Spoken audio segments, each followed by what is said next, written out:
नमस्कार। मैं सावित्री यादव आप सभी का यूट्यूब मंच पे स्वागत करती हूँ। उम्मीद है हमारी यूट्यूब की सारी फैमिली अच्छी होगी, अपना ख्याल रख रही होगी। कहते हैं कि पति और पत्नी का रिश्ता बड़ा ही विश्वास और भरोसे का होता है। बाकी कभी अगर जो ये विश्वास टूटता है तो ना ही जिंदगियां तबाह और बर्बाद होती, बल्कि कई जिंदगियां तो हमेशा के लिए इस दुनिया को छोड़ के चली भी जाती। जैसे कि अभी कुछ समय पहले आप लोगों ने मेरठ कांड देखा, जिसमें कैसे साहिल और मुस्कान मिलके सौरभ की बड़ी निर्ममता से हत्या कर दी। और औरैया की बात की जाए तो औरैया में भी आप लोगों ने देखा कि महज 15 रोज के भीतर ही एक नई नवेली दुल्हन अपने ही हाथों अपने सुहाग को उजाड़ देती। वैसे ही एक जो आज मैं घटना सुनाने जा रही, वो भी बड़ी हैरान कर देने वाली। अंत में इसका अंजाम बड़ा ही भयावह होता है। बाकी इसके पीछे कौन है, इसको जानने के लिए आप लोग हमारे साथ वीडियो में अंत तक बने रहिएगा। मैं बात कर रही हूँ उत्तर प्रदेश का एक जिला लगता है बिजनौर, और इसी बिजनौर का एक थाना नजीबाबाद। इसी नजीबाबाद की एक छोटी सी कॉलोनी लगती है, आदर्श नगर कॉलोनी। इसी कॉलोनी में 4 अप्रैल 2025 की दोपहर को तकरीबन 12:30 से 1 बजे के बीच एक महिला जिसका नाम शिवानी, वो अपने देवर को फोन करती है जिसका नाम मुकुल होता है। मुकुल को फोन करती है और कहती है कि मैं अपने 6 महीने के बेटे को लेकर बहुत परेशान हूं। तुम्हारे भैया कुर्सी पे बैठे हुए थे, अचानक से गिर गए। हमें समझ में नहीं आ रहा है कि हम क्या करें। मुकुल कहता है भाभी मैं तुरंत पहुंच रहा हूं।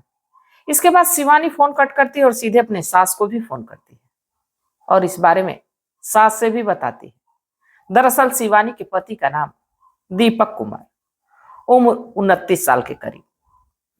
और यही बात शिवानी अपनी सास से भी बताती है कि दीपक कुर्सी पे बैठे बैठे गिर गया और मैं 6 महीने के बच्चे को लेकर परेशान। अब मुझे समझ में नहीं आ रहा है कि मैं क्या करूं। सास भी कहती है कि मैं तुरंत निकल रही, तुरंत आ रही। अब ये तो परिवार वाले लोग आने का आश्वासन देते हैं, बाकी फिर भी शिवानी हिम्मत नहीं हारती। कहते हैं कि अगर जो औरत अपने पे आ जाए तो कुछ भी कर सकती है, और इतिहास गवाह है कि औरतें अगर जो चाह दें तो देश को भी चला सकती, और यही औरतें अगर जो चाहे तो बर्बाद करने में भी कोई कमी नहीं छोड़ती। अब ये अपने 6 महीने के बेटे को गोद में लेती, इसके बाद पति को किसी तरह आनन फानन में हॉस्पिटल लेके पहुंचती। तब तक घर वाले भी पहुंचते, देवर सहित कई लोग, सास, परिवार के तमाम लोग हॉस्पिटल पहुंचते। ये समीमपुर सामुदायिक केंद्र लेके जाती, वहां से ये लोग हायर सेंटर के लिए रिफर कर देते हैं। डॉक्टर कहते हैं कि हमें समझ में नहीं आ रहा। अब यहां से हायर सेंटर के लिए यानी जिला बिजनौर के लिए अब निकलते हैं। जिला बिजनौर के एक हॉस्पिटल में लेके जाते हैं, जहां डॉक्टर जब देखते हैं तो दीपक की मौत बताते हैं कि दीपक मर चुका है हॉस्पिटल पहुंचने से पहले। परिवार का रो रो के बुरा हाल। शिवानी अपने 6 महीने के बेटे को लेके जैसे ही ये बात सुनती कि उसका पति इस दुनिया में नहीं रहा, गिरती है, छटपटाती, रोती है, चीखती है, चिल्लाती, सुध खो देती है। अब परिवार वाले डेड बॉडी अब हॉस्पिटल से निकालने की तैयारी शुरू करते हैं कि अब ले चला जाए, अंतिम संस्कार किया जाए। सब कुछ ठीक ही चल रहा था, बाकी ना जाने क्यों जो दीपक के परिवार वाले रहते हैं यानी दीपक का भाई मुकुल, उसे एक डर सता रहा था सौरभ हत्याकांड को लेकर कि कैसे मुस्कान ने प्लान के तहत सौरभ की हत्या कर ड्रम में सीमेंट के सहारे उसको कैसे चुन दिया था। अब इसी बात को लेके मुकुल तुरंत पुलिस को फोन करता है, कहता है कि मेरे भाई का पोस्टमार्टम होना चाहिए। जैसे ही ये बात शिवानी सुनती है, शिवानी जोर जोर से चीखने लगती है, चिल्लाने लगती है, परिवार वाले पर रोने लगती है कि एक तो मेरे पति की मौत हो गई, मेरे गोद में 6 महीने का बच्चा है, और मैं किसी कीमत पे अपने पति की चीड़ फाड़ नहीं होने दूंगी, क्योंकि मैंने सुना है कि जब पोस्टमार्टम होता है तो शरीर के तमाम हिस्सों को फाड़ दिया जाता है, चीड़ दिया जाता है, उसमें से तमाम चीजें निकाली जाती है। अब इसी बात को लेकर शिवानी रो रही है, चीख रही है, चिल्ला रही है, गुहार कर रही है कि नहीं, मेरे पति का पोस्टमार्टम नहीं होना चाहिए। बाकी परिवार वालों का दावा था कि नहीं, पोस्टमार्टम होना चाहिए, पोस्टमार्टम के बाद ही अब अंतिम संस्कार होगा दीपक का। अब शिवानी के विरोध करने पे भी यहाँ कुछ होता नहीं, क्योंकि यहाँ पुलिस अब आ चुकी थी। दीपक को पोस्टमार्टम के लिए ले जाया जाता है, और जब दीपक को पोस्टमार्टम के लिए लेके जाया जाता है और जो पोस्टमार्टम की रिपोर्ट आती है, वाकई परिवार के साथ उस इलाके के लोग भी थर्रा उठते हैं, क्योंकि दीपक की मौत दिल के दौरा पड़ने से नहीं, बल्कि दीपक की मौत गला दबा के हत्या की गई रहती। अब जब ये बात सामने आती तो वो घर वाले हैरान, और घर वाले सीधे इल्जामित करते हैं शिवानी को। शिवानी को पुलिस पकड़ के लेके जाती थाने। इसके बाद जब शिवानी पे दबाव पड़ता है तो एक ऐसी कहानी निकल के सामने आती है जिसको सुनेंगे तो आप भी दंग रह जाएंगे, और शिवानी का साथ देने वाला कौन था, इसको भी सुनने के बाद आप हैरान ही हो जाएंगे। दरअसल दीपक कुमार 3 भाई थे। 3 भाइयों में सबसे बड़ा, और ये जिला बिजनौर का थाना हल्दौर का एक गांव मुकुंदपुर यहीं का रहने वाला, पढ़ने लिखने में तेज तर्राक, होशियार, चालाक, सभी भाइयों में एक्टिव, पढ़ाई लिखाई में। 2021 में इसको सीआरपीएफ की नौकरी मिलती है, और जब सीआरपीएफ की नौकरी मिलती है तो नौकरी तो ज्वाइन कर लेता है, पर आगे तैयारी करते रहता है। उसे लग रहा था कि इस नौकरी से वो संतुष्ट नहीं, आगे की तैयारी करते रहता है, और 2023 में उसके रेलवे में सिलेक्शन हो जाता है, और जब रेलवे की नौकरी पाता है तो उसको रिजाइन करता है, सीआरपीएफ की नौकरी, रेलवे की नौकरी ज्वाइन करता है। इसके बाद अब धीरे धीरे वक्त गुजरने लगता है, सब कुछ अच्छा चलने लगता है। एक शादी समारोह में ये दीपक कुमार जाता है, वहीं उसकी मुलाकात शिवानी से होती है।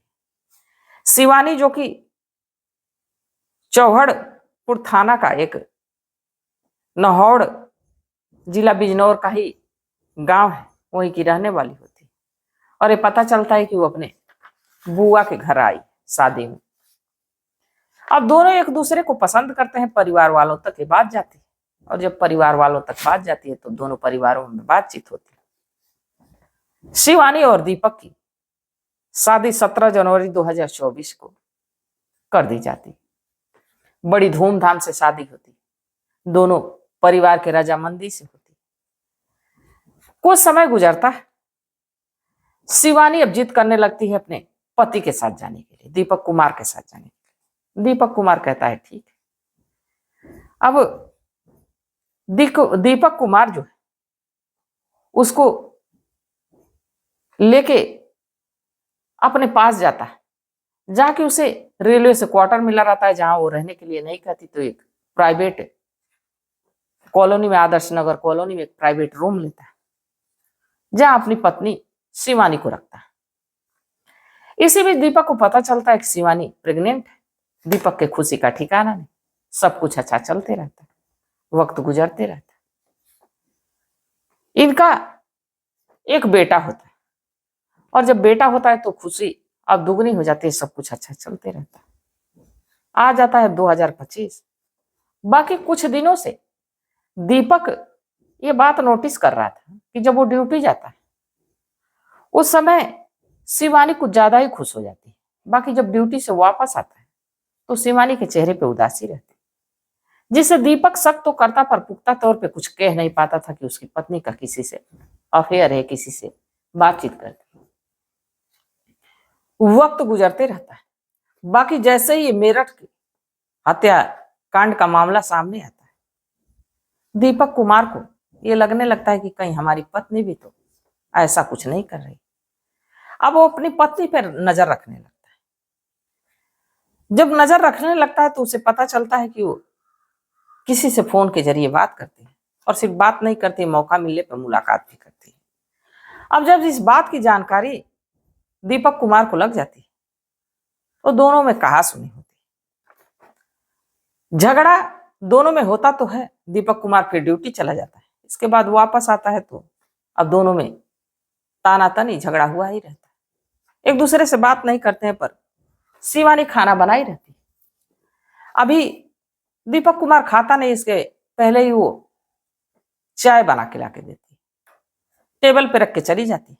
दीपक सोचता है कि नाराज है, वो भी नाराज ही था। चाय पी लेता है, और जब चाय पी लेता है इसके बाद बेहोश हो जाता है। और जब बेहोश हो जाता है तो अब शिवानी को यह लगता है कि अभी मौका ठीक है, उसकी गला दबा के हत्या करती है। जबकि शिवानी का एक हाथ ठीक से काम नहीं करता था, एक ही हाथ उसका काम करता था, फिर भी अब उसकी हत्या करती है। इसके बाद अपने 6 महीने के बेटे को लेके जाती है, धूप दिखाती है। और उसे ये नहीं समझ में आ रहा था कि आखिर अब करे तो करे क्या, उसकी डेड बॉडी को ठिकाने लगाए तो लगाए कैसे।